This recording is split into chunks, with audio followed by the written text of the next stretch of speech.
Sun eilinen show oli tosi villi. Mä käyn ihan kuumana, kun aattelenkin sitä. Voisiko joku kertoa, että mitä helvettiä tässä on meneillä? Fanitapaaminen. Ja hei, me oltiin täällä ensin, että jonon perälle vaan, ole hyvä. Saadaanko me nimmarit? Mulla pitäisi olla kynä täällä jossain. Ehkä joskus toisten. Nyt on vähän huono hetki. No, jos lupaat, että me nähdään illalla. Me odotetaan sua, Laki. Laki.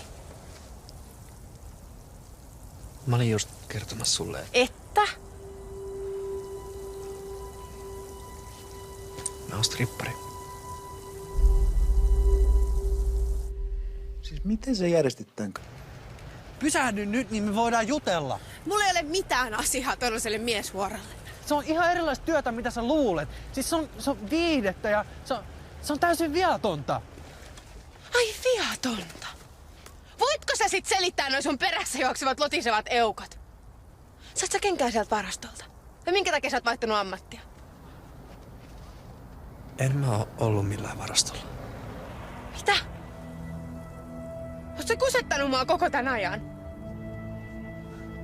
Kaikki ne kerrat, kun sä oot tullut himaan kaikkea antaneena. Ja ylpeillyt, miten sä elätät meidän perhettä miesten töillä. Sä oot ollut vaan kuin mummo ja leikkikalu.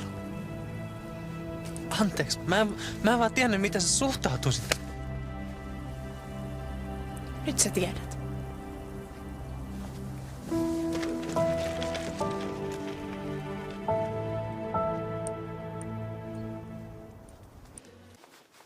Mähän käsken sun kertoa Sannille totuus. Ennen kuin se valkenee sille jotain muuta kautta.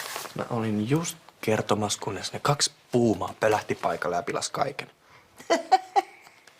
Ajattelen, että sulla on oikein faneja.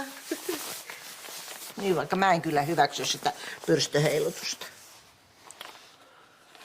Ei hyväksy Sannikaan. Niin, kun toi julkinakuilu ei ole kovin arvostettua hommaa. On käynyt selväksi. Oishan tässä nyt ollut jotain muitakin töitä, mutta kun ei kelvannut. Sanni ei tule antaa ikinä mulle anteeksi. Kyllä se antaa. Sun pitää saada se vaan uskomaan, että sä et riisu pelkästään huvikses.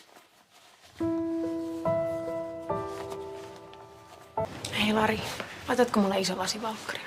Totta kai. Kiitos.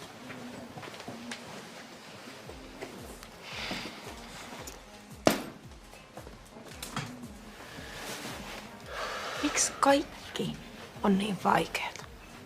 Sano. Kaikki on niin vaikeeta. Sanoppa muuta. Onko teillä joku tilanne päällä ton kanssa? Me erottiin lopullisesti. Taas. Tästä ei ole enää paluuta. Mutta mä en halua puhua siitä. Enkä mä kuunnella. Tale aiheuttaa ihan riittävän paljon ongelmia.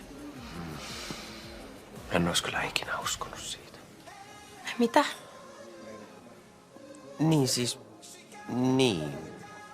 Siis oot säkin tiennyt koko ajan, että mies heiluttaa ammatikseen persettä? No me päädyttiin Monikan kanssa ihan vahingossa sinne strippiklubiin. Jaha. Eli sekin tietää, millä meidän perheen safkat maksetaan. Kiitti vaan, kun oot salannut tän kaiken. Tale vannotti mut ole puhumatta. Se lupas kertoa itse sulle. Eipä ehtinyt, kun sen fanit käräytti sen. Mä ihan oikeesti luulen, että se hikoilee jossain varastolla. No niin, mäkin aluksi. Siis oot säkin tiennyt tästä koko ajan? Joo, siis me käytiin Ullan kanssa tsekkaa se showkin. En olisi ikinä uskonut, että mä sanon näin, mutta mä oon oikeasti kateellinen vähän Irille siitä, että se on sokea. Ei on nyt jo hiljaa. Kaikki muut on tiennyt tästä, paitsi minä.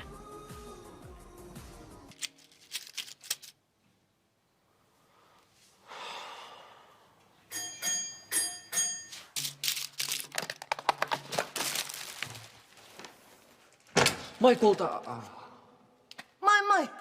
Joks täällä on saatu sopu aikaiseksi? No, vähän vaikea sopia, kun Sanni ei vastaisi puhelimeen. No?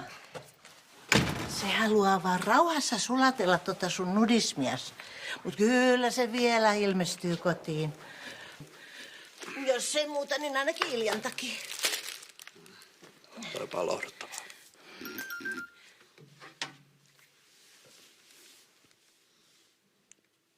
Oot sä kotona? Mä haluan puhua. Mähän sanoin, että kaikki järjestyy. Hei, voisitko mitenkään vahtia Iljaa vielä hetken? Mä haluan, että mikään vaipanvaihto yhtäkkiä keskeyttäisi meidän rauhanneuvotteluja. Mitä mun mie nyt tekisi teidän onnen eteen? Kiitos. Tässä saattaa olla vähän mahdollista korjata tilanne.